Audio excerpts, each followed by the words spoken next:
আমার স্বামী বিদেশ যাওয়ার জন্য কিছু টাকা ধার জন্য আমার ছোট দেবরের বাসায় গেলাম। আমার স্বামী আমাকে রেখে বাসায় ফিরে গেল। রাতে খাওয়া দাওয়া সেরে আমার দেবরকে টাকার কথা বললাম।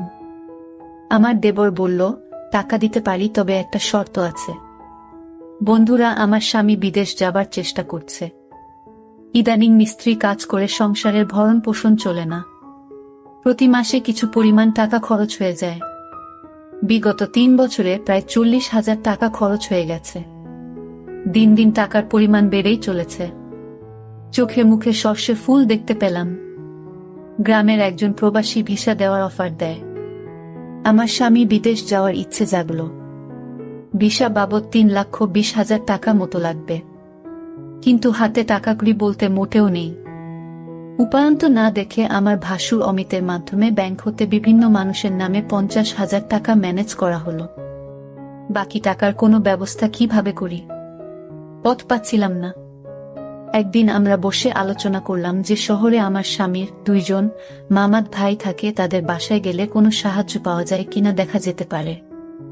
যেই ভাবা সেই কাজ। আমরা দিনক্ষণ ঠিক করে প্রথমে আমার দেবরের বাসায় গিয়ে উঠলাম। দেবর অবিবাহিত, সরকারি ভালো চাকরি করে ভালো মাইনে পায়।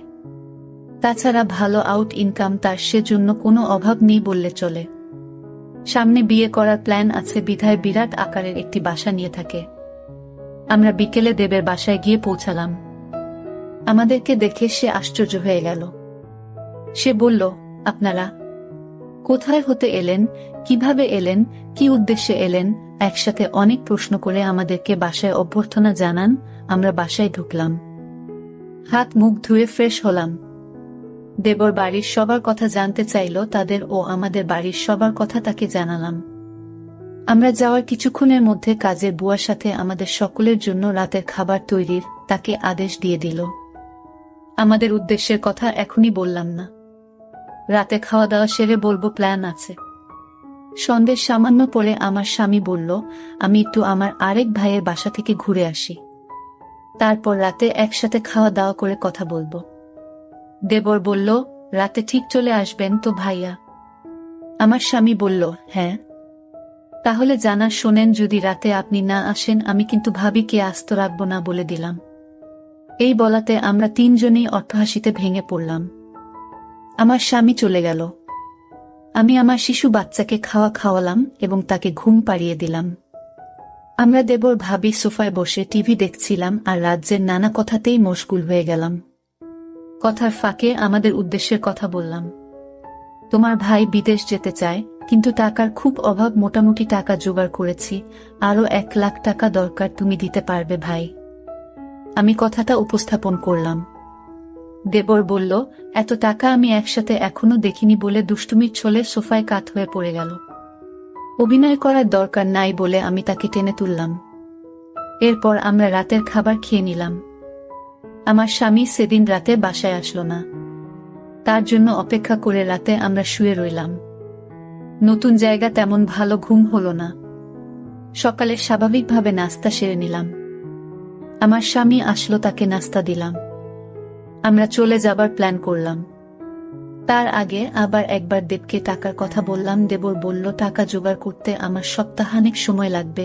কখন লাগবে তোমাদের টাকা? আমি বললাম, আগামী 10 দিনের মধ্যে হলে আমাদের চলবে।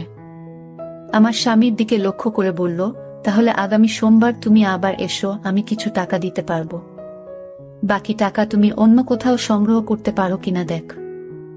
আমার স্বামী কি যেন চিন্তা করলই, তারপর বলল, তাহলে আমি তোর ভাবিকে রেখে যাই। তুই যত তাড়াতাড়ি পারিস টাকা জোগাড় হলে তোর ভাবিকে পাঠিয়ে দিস, কেমন? আমি আপত্তি করলাম। আমার স্বামী আড়ালে নিয়ে আমাকে বলল, যদি আমরা কেউ সামনে না থাকি তাহলে সে যদি টাকার কথা ভুলে যাবে। আর তুমি এখানে থাকলে এমন কিছু ঘটবে না। তুমি এখানে থাকো, টাকা যে কোনো উপায় আমাদের পেতে হবে। আমি বাড়ি গিয়ে বাকি টাকা জোগাড় করতে হবে।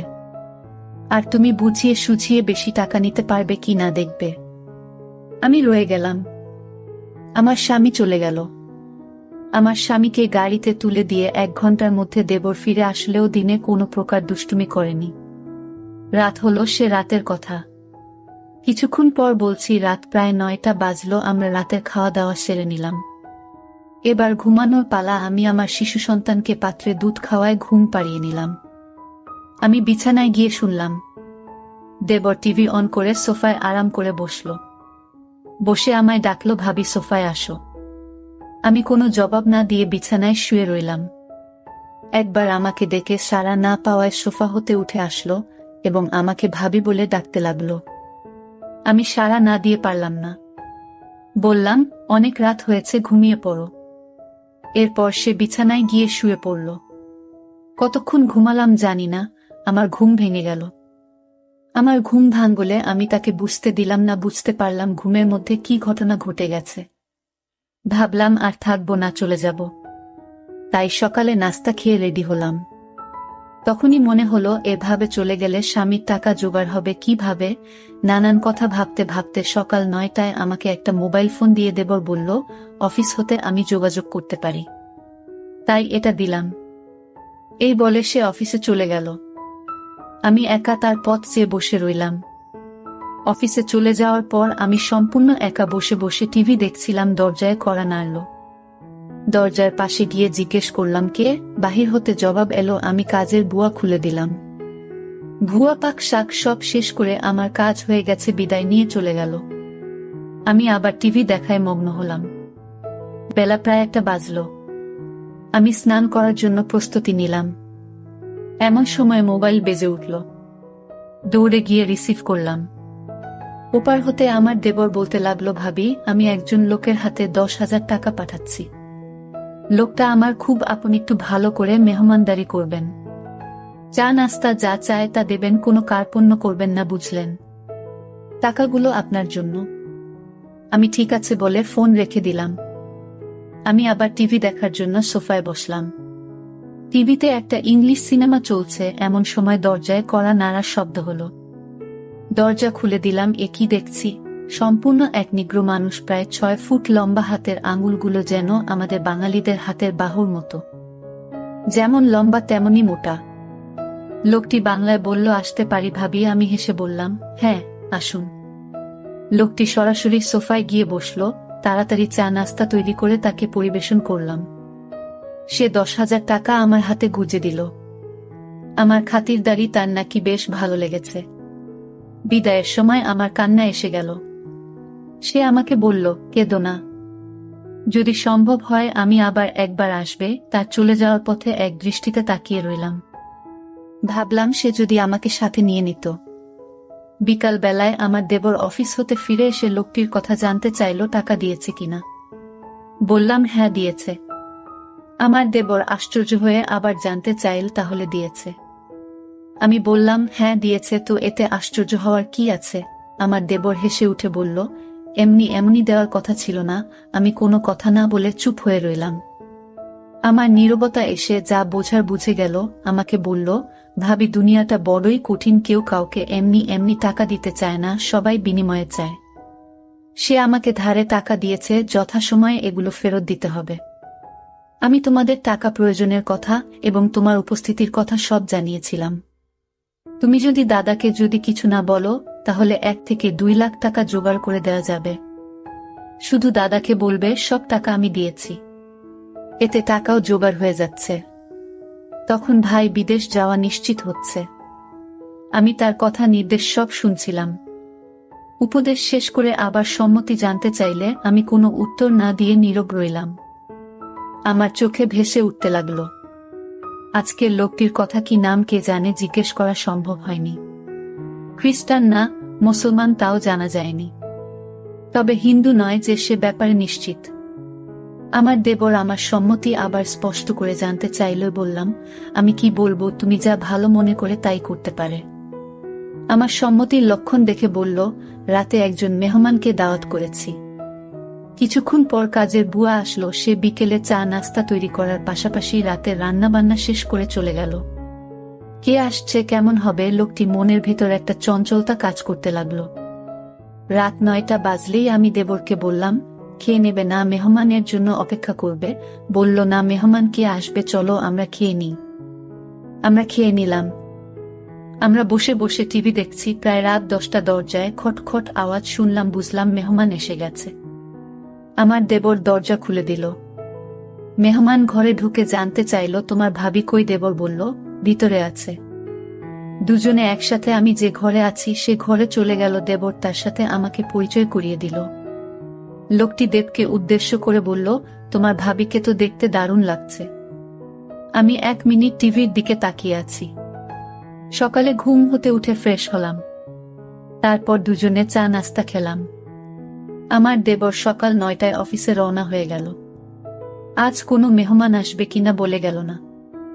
আমার কাছে গতকালে রেখে যাও তার মোবাইলটা কিন্তু আছে, হয়তো যোগাযোগ করবে, না করলে আরো ভালো। আজ বিশ্রাম নেওয়া দরকার। দেবর চলে যাওয়ার পর আমি বিছানায় শুলাম, কেমন জানি একা একা লাগছে। ভুয়া আসলো দরজায় নক করার সাথে সাথে আমি গিয়ে খুলে দিলাম। ভুয়া তার কাজ ঘন্টা দেড়েকের মধ্যে শেষ করে চলে গেল। আমি আবার একা হয়ে গেলাম।